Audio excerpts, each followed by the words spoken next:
जुड़वा बच्चे कैसे पैदा होते हैं उसको हम देखते हैं। तो हम जानते हैं कि जो निषेचन की जो क्रिया होती है वो फिलिपियन ट्यूब में होती है। जो निषेचन जो क्रिया होती है वो फिलिपियन ट्यूब में होती है। यहीं पर जो मैच्योर अंडा फिलिपियन ट्यूब में स्पर्म से मिलता है। हम ये भी जानते हैं कि व्यक्ति के सीमन में लगभग 3 करोड़ 90 लाख स्पर्म होते हैं।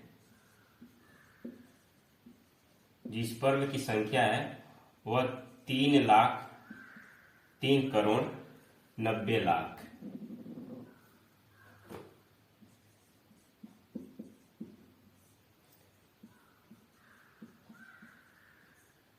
स्पर्म की संख्या होती है। यह लगभग 2 से लेकर के 5 ml तक इसकी मात्रा होती है। यदि इसे हम 100% मान लेते हैं, इस स्पर्म को 100% हम मान लें, तो ऐसा नहीं है कि सभी स्पर्म क्या करते हैं फर्टिलाइजेशन में भाग ले पाते हैं।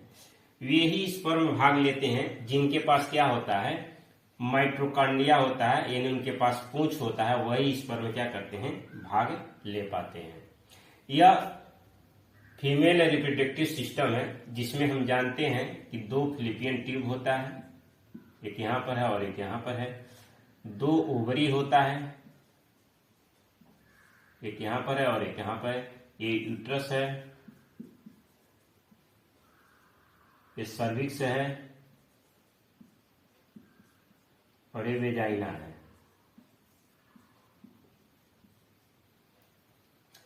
तो जो स्पर्म होता है जब वह आता है आपके यूट्रस में, ठीक, तो 50% स्पर्म ही क्या करते हैं, आगे बढ़ते हैं। क्यों? क्योंकि इनके पास पूंछ होती है। और 50% स्पर्म क्या हो जाते हैं, बेकार होते हैं, जिनके पास इस पूंछ नहीं होती है। ठीक, अब इस 50% में से भी वे ही स्पर्म क्या होते हैं, फर्टिलाइजेशन में भाग लेते हैं जो अंडे की तरफ जाते हैं। जैसे मान लीजिए अगर इस फिलिपियन ट्यूब में अंडा बना है, ओवम बना है, ठीक, ओवरी से, तो जो स्पर्म इधर आएंगे, ठीक है, वही क्या करेंगे, इस फर्टिलाइजेशन में भाग लेंगे। तो मान लीजिए अगर 50% 50% से 25% अगर इधर चले गए तो बेकार हो गए। ठीक है, वो क्या हो गए, वो बेकार हो गए। जो इधर चले गए वो क्या हो गए, बेकार हो गए। और जो 25% जो ओवम की तरफ आए हैं वही क्या करेंगे, निषेचन में भाग लेंगे। अब ये मान लीजिए कोई स्पर्म है, ठीक है, जो इसमें से जो सबसे तेज दौड़ करके ओवम के पास आएगा, यह ओवम है, इसके चारों तरफ कोरोना रेडियोटा की परत पाई जाती है। कोई स्पर्म आया और या इसके आगे वाले भाग से एक क्रोमोसोम नामक एंजाइम निकलता है और कोरोना रेडियोटा की परत को तोड़ करके और ओवम के अंदर चला गया। ठीक, ओवम के अंदर जा करके यह क्या करता है कि स्पर्म और ओवम अपना क्या करते हैं, जेनेटिक इंफॉर्मेशन एक्सचेंज करते हैं। केंद्रक में, न्यूक्लियस में क्या करते हैं, जेनेटिक इंफॉर्मेशन चेंज करते हैं। और इस जेनेटिक इंफॉर्मेशन चेंज करने की प्रक्रिया को हम मेयोसिस या अर्धसूत्री विभाजन कहते हैं। मेयोसिस, अर्धसूत्री विभाजन, मेयोसिस इसको कहते हैं।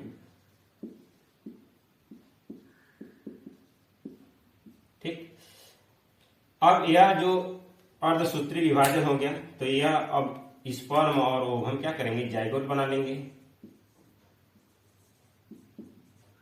और जाइगोट से फिर क्या बन जाएगा, आपका एम्ब्रियो बन जाएगा। और एम्ब्रियो से बेबी बन जाएगा, बेबी के रूप में जन्म ले लेगा। ठीक, तो यह एक सामान्य प्रक्रिया है निषेचन की। जुड़वा बच्चे कैसे होते हैं, आइए उसको हम देखते हैं, कैसे जुड़वा हो जाते हैं।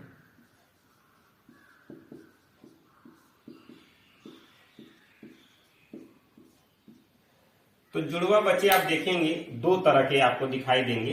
एक जुड़वा ऐसे होंगे जिनकी शक्ल क्या रहती है, समान रहती है, और दूसरे जुड़वा ऐसे देखेंगे जिनकी क्या रहते हैं, शक्लें समान नहीं रहती हैं। इस तरह के दो तरह के जुड़वा आप देखेंगे। और ये भी आप देखेंगे कि कुछ जुड़वा होंगे जिनका जेंडर भी क्या रहता है, समान रहता है, और कुछ जुड़वा आप ऐसे देखेंगे जिनका जेंडर भी क्या रहता है, अलग अलग रहता है। समान भी हो सकता है और अलग अलग भी हो सकता है। ठीक इस तरह से आप देखेंगे। तो हम पहले कंडीशन को देखते हैं जिनमें शक्लें क्या रहती हैं, समान रहती हैं, वो किस तरह से जुड़वा बच्चे पैदा हो जाते हैं।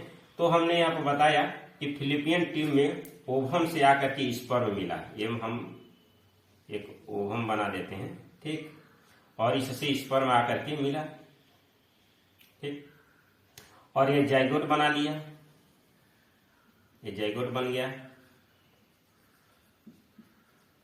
अब ये जो न्यूक्लियस है, ये जेनेटिक डिसऑर्डर के कारण क्या करता है कि ये दो भागों में टूट जाता है। न्यूक्लियस ही क्या हो जाता है, दो भागों में टूट जाता है, ठीक। यह न्यूक्लियस क्या होता है, दो भागों में टूट जाता है। और जब दो भागों में टूटेगा तो यह क्या करेगा, दो न्यूक्लियस बना लेगा, ठीक है। ये दो भागों में क्या होगा, टूट गया, ठीक है, और दो न्यूक्लियस बन गया। अब हम जानते हैं कि एक ही पदार्थ में दो न्यूक्लियस नहीं रह सकते हैं, ठीक है। इस वजह से ये दोनों क्या हो जाएंगे, ये अलग अलग होकर के क्या करेंगे, दो एम्ब्रियो बना लेंगे और आगे चल करके वो दो शिशु के रूप में क्या करेंगे, जन्म लेंगे। तो यहाँ पर जो बच्चे जन्म लेंगे उनकी शक्ल क्या रहेगी, समान रहेगी। एक शक्ल वाले बच्चे और एक जेंडर वाले बच्चे क्या होंगे, पैदा होंगे। क्यों, क्योंकि स्पर्म एक ही स्पर्म, अब चाहे एक्स क्रोमोसोम वाला हो या चाहे वाई क्रोमोसोम वाला हो, जो भी क्रोमोसोम वाला या स्पर्म रहा होगा, या जो बेबी बनेंगे दोनों वो एक ही जेंडर वाले बनेंगे। अगर एक्स वाला क्रोमोसोम रहा होगा तो लड़की पैदा होंगी दोनों, अगर वाई वाला क्रोमोसोम रहेगा तो दोनों लड़के पैदा होंगे, दोनों सेम कलर के होंगे, ठीक है, क्योंकि ये दोनों एक ही ओवम और एक ही स्पर्म से क्या है, इनका निर्माण हुआ है। तो इस तरह के जिनके शक्ल समान रहते हैं ऐसे बच्चों को हम क्या कहते हैं, ऐसे बच्चों को हम आइडेंटिकल ट्विंस के नाम से जानते हैं। ऐसे बच्चों को हम आइडेंटिकल ट्विंस के नाम से जानते हैं।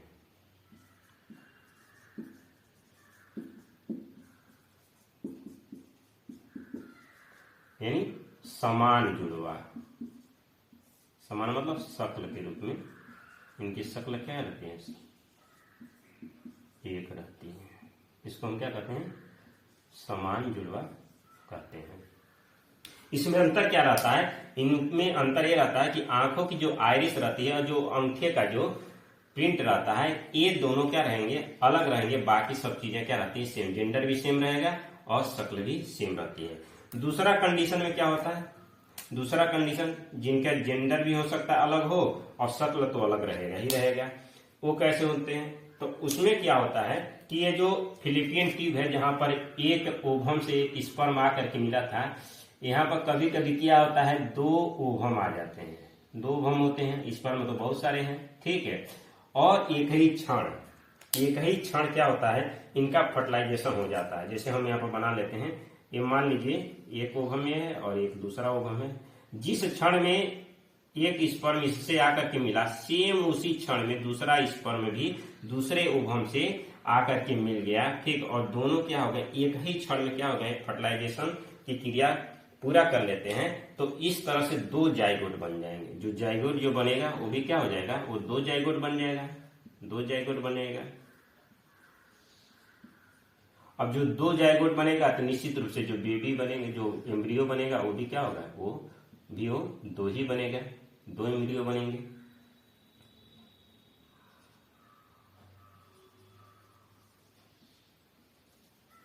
अब जब दो एम्ब्रियो बनेंगे तो निश्चित रूप से दो शिशु का जन्म होगा, ठीक। अब यहां पर क्या होता है, चूंकि स्पर्म ये अलग है, ओवम भी अलग है, यहां पर भी स्पर्म अलग है, ओवम अलग है, तो यहां पर क्या होगा, जो जेनेटिक जो इंफॉर्मेशन रहेगा वो क्या रहता है, वो अलग अलग रहता है। इस वजह से जो शक्लें जो होंगी वो क्या हो जाएंगी, अलग अलग बनेंगी।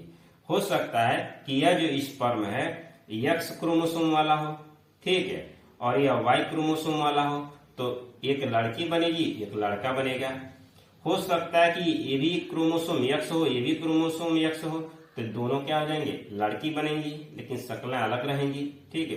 हो सकता है कि ये भी कि क्या हो सकता है कि यह मान लीजिए y हो और यह x हो, तो एक लड़का एक लड़की बन जाएगा। ठीक है, यानी इसमें तीनों कंडीशन है। तीनों कंडीशन मतलब दोनों लड़के हो सकते हैं, दोनों लड़की हो सकती हैं, या एक लड़का एक लड़की भी हो सकता है। ऐसे जुड़वा बच्चों को, चूंकि इनका जो जेनेटिक इंफॉर्मेशन था वो अलग अलग था, इस वजह से अलग अलग शक्ल वाले दो बच्चे पैदा होंगे। ठीक है, ऐसे बच्चों की जिनकी शक्लें क्या होती हैं, अलग अलग होती हैं, ऐसे बच्चों को हम आप फ्रेंटर्नल ट्विंस के नाम से जानते हैं। फ्रेंटर्नल ट्विंस के नाम से जानते हैं।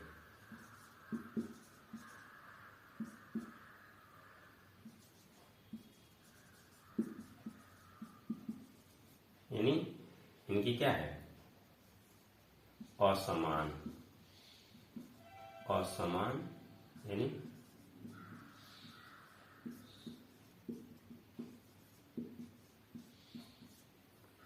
जुड़वा। ठीक, ये असमान जुड़वा वाले क्या हो जाएंगे, जिनकी शक्लों में क्या होगा, अंतर होगा। आंखों की आइरिस और अंगूठे का पिंड तो अलग रहेगा ही रहेगा, लेकिन चेहरा वरा भी क्या रहेगा, इनमें थोड़ा सा अंतर रहेगा। क्यों?